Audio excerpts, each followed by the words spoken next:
আজকে ঈদের দিন আমরা সবাই একত্র হতে পেরে অত্যন্ত আনন্দিত।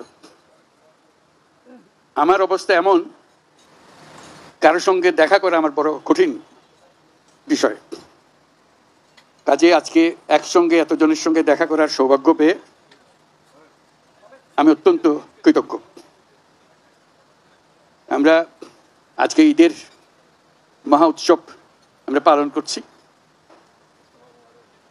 ঈদের বাণীটাই হলো নিজেদের মধ্যে সমঝোতা, অতীতকে পেছনে রেখে সামনের দিকে এগিয়ে যাওয়া।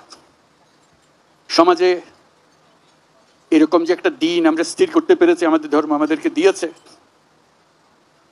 এটাই আমাদের জন্য একটা মস্ত বড় আশীর্বাদ।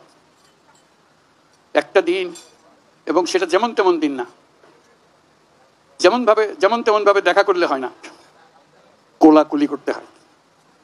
এটাই ধর্মের বিধান। আমরা কোলাকুলি করি, সবাইকে আপন করে নেই। আজকের দিনটা আপন করে নেওয়ার দিন। আমরা সেই বাণী আমাদের মনে ধারণ করে প্রত্যেকে যেন পরস্পরকে ধারণ করি। যত রকম দূরত্ব ছিল সেই দূরত্ব থেকে আমরা সরে আসতে পারি। এটি সমাজের মঙ্গল, যে কোনো সমাজের মঙ্গল।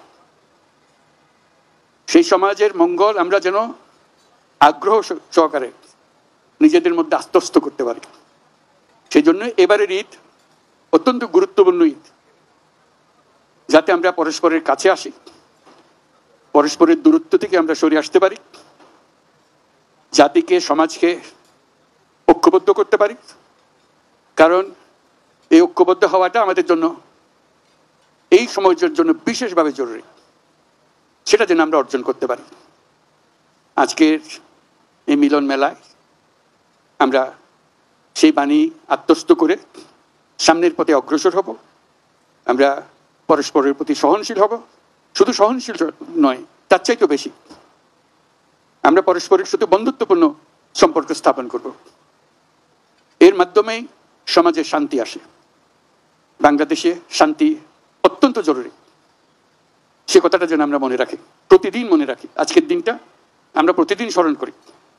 আমরা দেশে শান্তি চাই, যাতে মানুষ নিজ মনে নিজের আগ্রহে দিন চলতে পারে, কারো ভয়ে কোনো ভয়ে ভীত হয়ে তাকে চলতে না হয়। আমরা সবাই সবার মঙ্গল কামনা করি।